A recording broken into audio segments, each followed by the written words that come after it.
क्या आपने कभी किसी ऐसे अभिनेता के बारे में सुना है जिसने भारतीय सिनेमा के इतिहास के सबसे मशहूर और खौफनाक विलेन गब्बर सिंह का किरदार महज अपने एक वादे की खातिर ठुकरा दिया हो?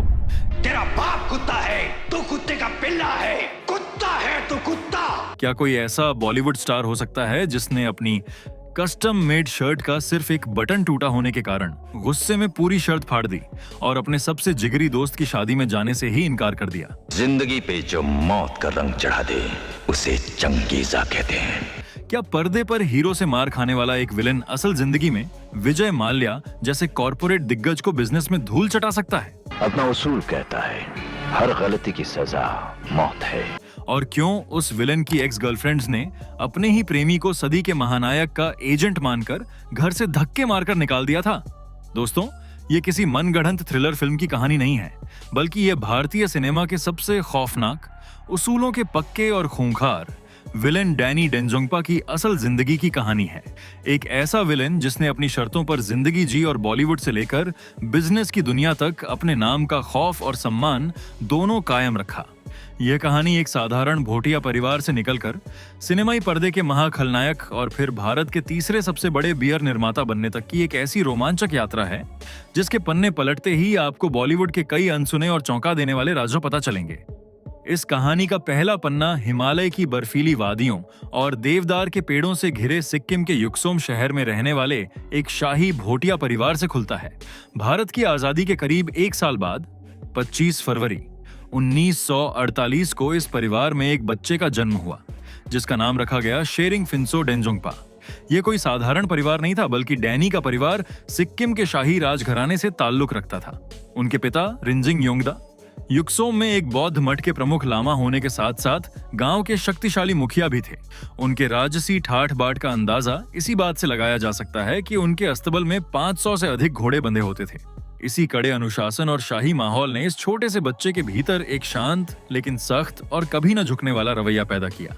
बचपन में अपने घर के आसपास खेलते हुए शेरिंग अक्सर भारतीय सैनिकों की टुकड़ियों को आते जाते देखता था।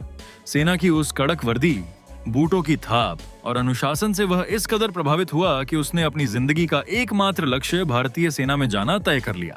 वह करीब 6 फुट 1 इंच लंबे एक सैनिक को अपना असली हीरो मानता था और उसी की तरह वर्दी पहनने के सपने बुनने लगा था। फौजी बनने का यह जुनून इतना गहरा था कि उन्होंने पुणे के आर्म्ड फोर्सेस मेडिकल कॉलेज की कठिन प्रवेश परीक्षा भी पास कर ली थी। लेकिन किस्मत का पहिया कुछ और ही लिख रहा था, क्योंकि जब शेरिंग किशोरावस्था की दहलीज पर था तभी 1962 में भारत और चीन के बीच भयानक युद्ध छिड़ गया।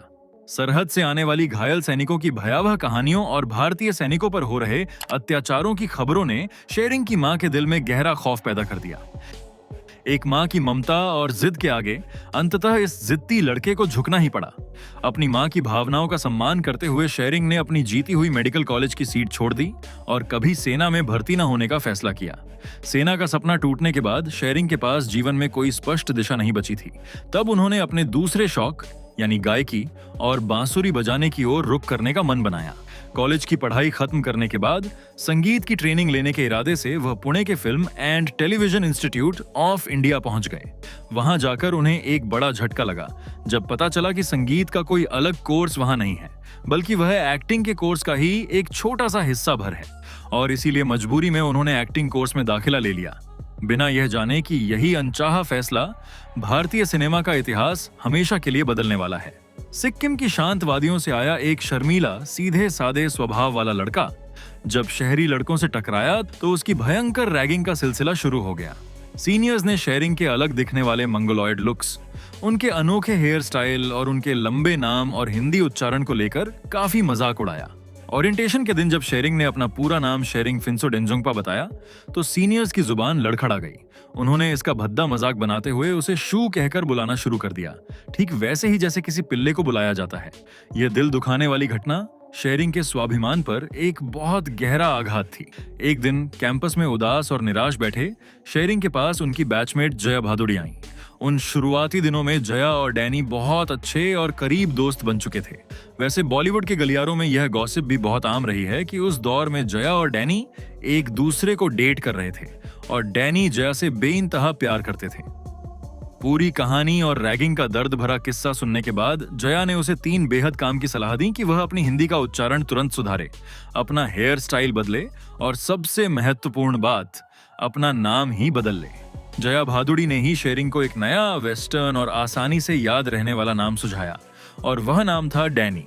कहा जाता है कि यह नाम मशहूर अमेरिकन एक्टर और सिंगर डेनी काय से प्रेरित था। उस दिन शेरिंग फिंसो डेंजोंगपा नाम हमेशा के लिए पीछे छूट गया और जन्म हुआ डैनी डेंजोंगपा का, जो आगे चलकर भारतीय सिनेमा की स्क्रीन पर खौफ का दूसरा नाम बनने वाला था।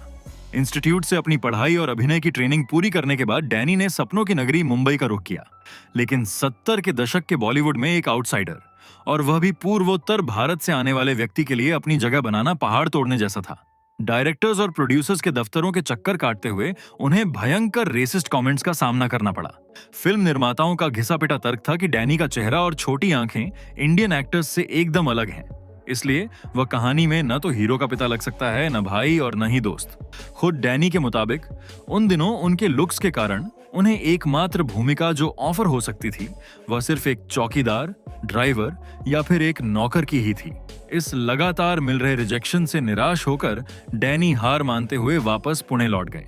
वहां उनके गुरु और दिग्गज अभिनय शिक्षक रोशन तनेजा ने उनकी मदद की और उन्हें संस्थान में ही एक्टिंग इंस्ट्रक्टर की नौकरी दिला दी। डैनी पूरे हफ्ते नए छात्रों को एक्टिंग सिखाते थे और शुक्रवार की शाम को काम की तलाश में ट्रेन पकड़कर मुंबई आ जाते थे। शुक्रवार और शनिवार को वह मुंबई की सड़कों पर कड़ा संघर्ष करते और रविवार को वापस पुणे लौट जाते। यह थका देने वाला सिलसिला लगभग 3 साल तक लगातार चलता रहा।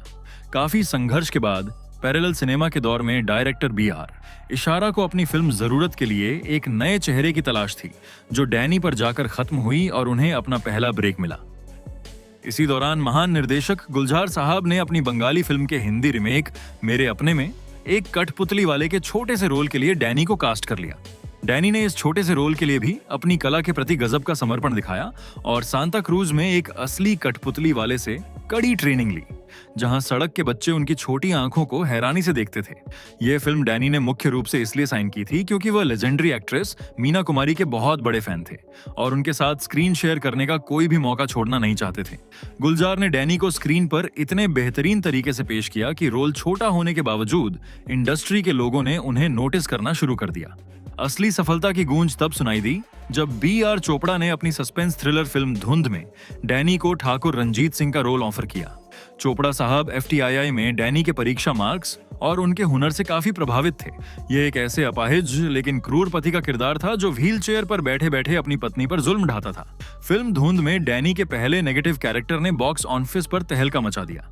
उनकी बेदाग स्क्रीन प्रेजेंस, कड़क संवाद अदायगी और आंखों में दिखने वाली खामोश क्रूरता ने बॉलीवुड को साफ संदेश दे दिया कि एक नया और स्टाइलिश विलेन इंडस्ट्री में आ चुका है।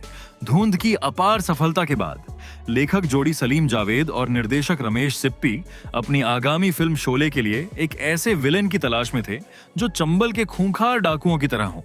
रमेश सिप्पी ने धुंध में डैनी का काम देखा था और उन्होंने बिना किसी ऑडिशन या झिझक के डैनी को गब्बर सिंह के रोल के लिए कास्ट कर लिया। हालांकि जावेद अख्तर उनकी खड़ी बोली को लेकर थोड़े आशंकित थे कि शायद डैनी की आवाज गब्बर के लिए थोड़ी कमजोर पड़े, लेकिन सिप्पी का फैसला अटल था। डैनी ने कागज पर साइन किए, उनका खूंखार लुक डिजाइन किया गया और एक मैगजीन में डैनी की तस्वीर के साथ शोले का आधिकारिक विज्ञापन भी छप गया। लेकिन शोले साइन करने से पहले डैनी ने अपने बेहद करीबी दोस्त फिरोज खान को उनकी फिल्म धर्मात्मा के लिए अपनी डेट्स दे दी थी, जिसकी शूटिंग अफगानिस्तान में होनी थी। दुर्भाग्यवश शोले और धर्मात्मा दोनों की शूटिंग की तारीखें एक साथ टकरा गईं। अन्य स्टार्स की डेट्स फिक्स थीं और अफगानिस्तान में सरकारी परमिशन की वजह से फिरोज खान भी अपनी तारीखें नहीं बदल सकते थे। करीब 15 दिनों तक डैनी एक भयंकर मानसिक कश्मकश में रहे। दोनों डायरेक्टर्स के साथ कोई बीच का रास्ता नहीं निकला। अंततः डैनी ने अपने ज़मीर की आवाज सुनी और वह फैसला किया जो आज के स्वार्थी बॉलीवुड में अकल्पनीय लगता है। उन्होंने दोस्ती और अपनी जुबान की खातिर सदी का सबसे बड़ा रोल यानी गब्बर सिंह ठुकरा दिया। उनके इस त्याग का सबसे बड़ा फायदा नए अभिनेता अमजद खान को मिला, जिन्हें गब्बर के रोल के लिए चुना गया और जो रातों रात भारतीय सिनेमा के इतिहास में अमर हो गए। दिलचस्प बात यह है कि डैनी को इस बात का जीवन भर कोई मलाल नहीं रहा, क्योंकि उनका मानना था कि अगर वह शोले करते तो इंडस्ट्री को अमजद खान जैसा शानदार अभिनेता कभी नहीं मिल पाता। इस घटना के बाद विलन का रुतबा हीरो के बराबर हो गया। और जब अमजद खान ने अपनी फीस बढ़ाई तो डैनी ने भी अपनी फीस 10 गुना बढ़ाकर 1 लाख रुपए कर दी। शोले के बाद के वर्षों में डैनी की यात्रा का एक बड़ा हिस्सा महानायक अमिताभ बच्चन के साथ उनके जटिल संबंधों के इर्द गिर्द घूमता है। फिल्म खून पसीना में प्रकाश मेहरा ने फर्स्ट लीड के लिए अमिताभ को कास्ट करवाया, जिसके कारण विनोद खन्ना सेकंड लीड बन गए और डैनी को इस फिल्म से बाहर का रास्ता दिखा दिया गया। इस तरह की विदाई किसी भी अभिनेता के अहंकार को चोट पहुंचा सकती थी, लेकिन डैनी और अमिताभ के बीच कभी कोई कड़वाहट नहीं आई, बल्कि वे बहुत गहरे दोस्त बन गए। डैनी अक्सर अमिताभ के घरेलू स्वभाव से बेहद प्रभावित होते थे, जहां वह अस्पताल के फर्श पर रुककर अपने बीमार माता पिता की सेवा करते थे। लेकिन इतनी गहरी व्यक्तिगत दोस्ती के बावजूद डैनी ने अपने स्वाभिमान और उसूलों से कभी समझौता नहीं किया। 70 के दशक के अंत से लेकर 90 तक डैनी ने अपने जिगरी दोस्त अमिताभ के साथ किसी भी फिल्म में काम करने से साफ इनकार कर दिया। डैनी का तर्क एकदम स्पष्ट था कि अमिताभ इतने बड़े स्टार बन चुके हैं कि उनके सामने फ्रेम शेयर करने के लिए विलेन का किरदार भी उतना ही दमदार और बराबरी का होना चाहिए। जब तक उन्हें बराबरी का रोल नहीं मिलता, वह अमिताभ के सामने सिर्फ मार खाने वाले विलेन नहीं बनेंगे। इसी दमदार रोल के इंतजार में डैनी ने कुली और मर्द जैसी ब्लॉकबस्टर फिल्मों सहित लगभग 20 फिल्में ठुकरा दी, जिनमें अमिताभ बच्चन लीड रोल में थे। आखिरकार यह लंबा इंतजार 1990 में मुकुल एस आनंद की कल्ट क्लासिक फिल्म अग्निपथ के साथ खत्म हुआ। इस फिल्म में डैनी के लिए एक ऐसा खूंखार और स्टाइलिश विलेन गढ़ा गया जो हमेशा सफेद सूट पहनता था और जो कभी ऊंची आवाज में चीखता नहीं था। शुरुआत में इस किरदार का नाम सिर्फ राणा रखा जा रहा था, लेकिन डैनी ने खुद निर्देशक को सुझाव देकर इसमें चीना शब्द जुड़वा लिया। ये उनका अपने आलोचकों पर एक पलटवार था, क्योंकि संघर्ष के दिनों में लोग उन्हें नस्ल भेदी तरीके से चिढ़ाने के लिए अक्सर चीना कहकर बुलाते थे।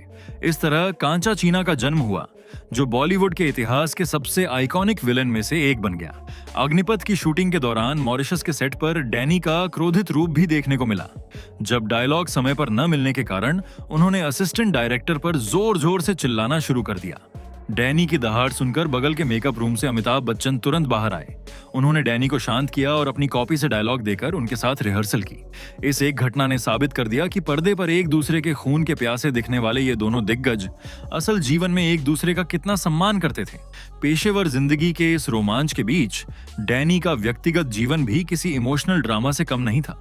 70 के दशक में उनका नाम उस दौर की सबसे बोल्ड, खूबसूरत और टाइम मैगजीन के कवर पर छपने वाली भारत की पहली अभिनेत्री परवीन बाबी के साथ जुड़ा।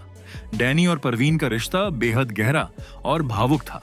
वे करीब 4 साल तक एक दूसरे को डेट करते रहे और उस रूढ़िवादी दौर में भी एक साथ लिव इन में रहते थे। बिना शादी किए पति पत्नी की तरह एक साथ रहना, ये उस समय बॉलीवुड में बहुत बड़ी खबर हुआ करती थी। उनका प्यार परवान चढ़ रहा था, दोनों एक साथ शानदार समय बिता रहे थे। लेकिन नियति ने इस प्रेम कहानी का अंत बेहद दर्दनाक लिखा था। एक दिन परवीन ने एक फिल्म मैगजीन में पढ़ा कि अमिताभ बच्चन ने एक इंटरव्यू में डैनी को अपना बहुत अच्छा दोस्त बताया है। परवीन, जो उस समय तक अनजाने में पैरानॉइड स्किज़ोफ्रेनिया जैसी गंभीर मानसिक बीमारी की गिरफ्त में आ चुकी थीं, इस खबर को पढ़कर बुरी तरह भड़क गईं। जब अगले दिन डैनी उनसे मिलने गए तो परवीन ने उन पर चिल्लाते हुए कहा कि तुम अमिताभ बच्चन के एजेंट हो और उन्हें तुरंत वहां से चले जाने को कहा। परवीन को अपनी इस बीमारी में ऐसा भ्रम होने लगा था कि अमिताभ बच्चन और कुछ अंतर्राष्ट्रीय शक्तियां उन्हें मारना चाहती हैं। इसी गलतफहमी और मानसिक बीमारी के कारण उनके खूबसूरत रिश्ते का एक झटके में दर्दनाक अंत हो गया। एक दिन जब डैनी उनसे मिलने गए तो परवीन ने उन्हें दरवाजे के कीहोल से देखा और अंदर आने से साफ मना कर दिया। ब्रेकअप के बाद परवीन कबीर बेदी और फिर महेश भट्ट को डेट करने लगी, लेकिन डैनी के दिल में परवीन के लिए हमेशा एक सॉफ्ट कॉर्नर रहा और वे अच्छे दोस्त बने रहे। डैनी बाद में मशहूर एक्ट्रेस किम को डेट करने लगे, लेकिन परवीन की मानसिक स्थिति इतनी अस्थिर थी कि वह अक्सर बिना किसी झिझक के डैनी के घर आ जाती थीं और उन्हें डिनर पर बुलाती थीं। डैनी बताते हैं कि जब वह अपनी गर्लफ्रेंड किम को सेट से पिक करके घर लाते थे तो अक्सर पाते थे कि परवीन उनके बेडरूम में बैठी वीसीआर पर फिल्में देख रही हैं। जब डैनी परवीन को ऐसा करने से मना करते तो परवीन मासूमियत से कहती कि हमारे बीच अब कुछ नहीं है, हम सिर्फ दोस्त हैं। यह अजीब स्थिति किम के लिए बर्दाश्त करना बेहद मुश्किल हो जाता था। डैनी ही वह पहले व्यक्ति थे जिन्होंने परवीन की मानसिक बीमारी के गंभीर लक्षणों को पहचाना था। एक बार जब डैनी उनके घर डिनर पर गए थे तो मेज पर रखे चांदी के शंख को डैनी ने मजाक में बजा दिया। शंख की तेज आवाज सुनकर परवीन बुरी तरह डर कर कांपने लगी। तब महेश भट्टर ने डैनी को बताया कि परवीन आजकल बहुत जल्दी डर जाती हैं और एकांतवासी होती जा रही हैं। डैनी को मजबूरन अपने दोस्त महेश भट्ट से बात करनी पड़ी ताकि वे परवीन को समझा सकें कि उनका बार बार आना किम को परेशान कर रहा है। बरसों बाद जब 22 जनवरी 2005 को परवीन बाबी का उनके घर में दुखद निधन हुआ और उनकी लाश 3 दिन तक घर में पड़ी रही, तो पूरी फिल्म इंडस्ट्री ने उनसे मुंह मोड़ लिया था। लेकिन डैनी उन चंद वफादार लोगों में से थे जो अपने सारे गिले शिकवे भुलाकर उनके अंतिम संस्कार में शामिल हुए और अपनी पहली गर्लफ्रेंड को भावभीनी विदाई दी। फिल्म इंडस्ट्री में उनके काम करने के नियम पत्थर की लकीर थे, जिन्हें कोई डायरेक्टर नहीं बदल सकता था। वह सेट पर हमेशा समय से पहले पहुंचते थे और उन्होंने अपने पूरे करियर में रविवार को कभी शूटिंग नहीं की, चाहे सामने कितनी भी बड़ी फिल्म क्यों ना हो। उन्हें मुंबई की उमस भरी गर्मी से सख्त नफरत थी, इसलिए उन्होंने नियम बना रखा था कि वह हर साल मार्च, अप्रैल और मई के महीने में कोई काम नहीं करेंगे और अपने होम टाउन सिक्किम की वादियों में चले जाएंगे। उनके जीवन का सबसे चर्चित किस्सा उनके सबसे प्रिय मित्र रोमेश शर्मा की शादी का है। डैनी शादी में जाने के लिए सज धज कर तैयार हो रहे थे, तभी उन्होंने शीशे के सामने देखा कि उनकी विशेष रूप से बनवाई गई शर्ट का एक बटन टूटा हुआ था। इस छोटी सी बात ने उनके अहंकार को इतनी गहरी ठेस पहुंचाई कि उन्होंने गुस्से में अपनी पूरी शर्ट फाड़कर फेंक दी और अपने सबसे खास दोस्त की शादी में जाने से ही इनकार कर दिया। 90 के दशक में डैनी ने अपने खलनायकी के सफर को एक नई ऊंचाई दी। साल 1996 में घातक फिल्म में विलेन कात्या के रूप में, डैनी और काशीनाथ के रूप में सनी देओल की जोड़ी ने स्क्रीन पर ऐसा तूफान खड़ा किया जो ऑडियंस के दिमाग में हमेशा के लिए छप गया। कात्या का वह खूंखार लुक और गुरूर आज भी लोगों को याद है। डैनी ने सनी देओल के साथ कई सुपरहिट एक्शन फिल्मों में काम किया और हर बार उनका खौफ सनी पर भारी पड़ता दिखा। लेकिन पर्दे पर कात्या या कांचा चीना के रूप में हीरो से मार खाने वाला यह विलेन असल जिंदगी में एक ऐसा चतुर बिजनेसमैन निकला जिसने कॉर्पोरेट जगत के धुरंधरों को भी पानी पिला दिया। डैनी एक राजघराने से आते थे, इसलिए बिजनेस उनके खून में था। जब वह बॉलीवुड में स्थापित हो गए तब उन्हें समझ आ गया कि एक्टिंग वो हमेशा नहीं कर पाएंगे। उनका भी ये दौर एक समय खत्म होगा और उन्हें भी बाकी एक्टर्स की तरह लोग भूलने लग जाएंगे। तब उन्होंने 1987 में अपने होम टाउन सिक्किम में युक्सोम ब्रेवरीज के नाम से एक बियर कंपनी की नींव रखी। ये केवल मुनाफा कमाने का व्यापार नहीं था, बल्कि नॉर्थ ईस्ट के लोगों को रोजगार देने का एक भावुक प्रयास भी था। 2005 में उन्होंने ओडिशा में डेंजोंग ब्रेवरीज के नाम से कंपनी शुरू कर दी। उन्होंने मिडिल क्लास को टारगेट करते हुए अपनी बियर की कीमत मात्र 105 रुपये रखी, जिससे वह रातों रात हिट हो गई। लेकिन डैनी के बिजनेस करियर का सबसे बड़ा मोड़ 2008 और 9 के बीच आया। यह वह दौर था जब मशहूर बिजनेसमैन विजय माल्या की कंपनी यूनाइटेड ब्रेवरीज पूरे भारत के बियर बाजार पर अपनी मोनोपोली स्थापित कर चुकी थी। माल्या की नजरें अब नॉर्थ ईस्ट स्टेट्स के अनछुए बाजार पर थीं। इसके लिए उन्होंने असम की राइनो एजेंसीज नाम की कंपनी को अक्वायर करके किंगफिशर को लॉन्च करने की पूरी प्लानिंग बना ली थी। जैसे ही डैनी को माल्या की इस टेकओवर प्लान की भनक लगी, उनके भीतर का कांचा चीना पूरी ताकत से जाग उठा। डैनी जानते थे कि अगर माल्या की कंपनी नॉर्थ ईस्ट में घुस गई तो स्थानीय कंपनियों का वजूद खतरे में पड़ जाएगा। उन्होंने बिना कोई समय गंवाए एक बेहद आक्रामक चाल चली। माल्या कोई डील फाइनल कर पाते उससे पहले ही डैनी ने अपनी पूंजी झोंकते हुए राइनो एजेंसीज को 40 करोड़ रुपए से अधिक की भारी भरकम कीमत देकर खुद खरीद लिया। यह एक ऐसा मास्टर स्ट्रोक था जिसने विजय माल्या की मार्केट में घुसने की पूरी रणनीति को ध्वस्त कर दिया और उन्हें नॉर्थ ईस्ट के बाजार से हमेशा के लिए बाहर कर दिया। यह कॉर्पोरेट इतिहास का एक क्लासिक पल था, जहां एक बॉलीवुड अभिनेता ने भारत के सबसे बड़े शराब कारोबारी को उसी के खेल में मात दे दी थी। उनकी कंपनी आज भारत की तीसरी सबसे बड़ी स्वदेशी बियर कंपनी बन चुकी है। अपने उग्र स्वभाव और पर्दे के खौफनाक किरदारों के विपरीत डैनी अपनी निजी जिंदगी में बेहद एकांत प्रिय इंसान हैं। उन्होंने 1990 में सिक्किम के शाही परिवार की गावा डेंजोंगपा से विवाह किया। उनके 2 बच्चे हैं, बेटा रिंजिंग डेंजोंगपा और बेटी पेमा। डैनी का अपने बच्चों के प्रति नजरिया बॉलीवुड के आम नेपोटिज्म से बिल्कुल अलग है। उनका स्पष्ट मानना है कि वह अपने बच्चों को फिल्मों के जरिए लॉन्च करके उनकी रचनात्मक संतुष्टि नहीं छीनेंगे। वह चाहते हैं कि उनके बच्चे अपने दम पर संघर्ष करें, ठीक वैसे ही जैसे डैनी ने खुद की थी। 2003 में उन्हें पद्मश्री से भी सम्मानित किया गया। उन्होंने हॉलीवुड फिल्म में ब्रैड पिट के साथ भी काम किया है। डैनी डेंजोंगपा की यह कहानी साबित करती है कि वह केवल एक सफल अभिनेता नहीं थे, बल्कि भारतीय सिनेमा के इतिहास में एक सांस्कृतिक परिघटना थे। शुरुआती दौर में नस्लवाद का दंश झेलने से लेकर अपने कठोर उसूलों के कारण गब्बर सिंह का रोल ठुकराने और अमिताभ बच्चन के समकक्ष अपना रुतबा स्थापित करने तक, डैनी ने जीवन में जो भी किया अपनी शर्तों पर किया। उनका जीवन विरोधाभासों का मिश्रण है। वह बौद्ध दर्शन में विश्वास रखते हैं, लेकिन गुस्सा आने पर शर्त के बटन तोड़ देते हैं। इसीलिए डैनी की यह अनकही कहानी हमेशा याद दिलाएगी कि इंसान अपने स्वाभिमान और उसूलों से समझौता किए बिना भी पूरी दुनिया जीत सकता है।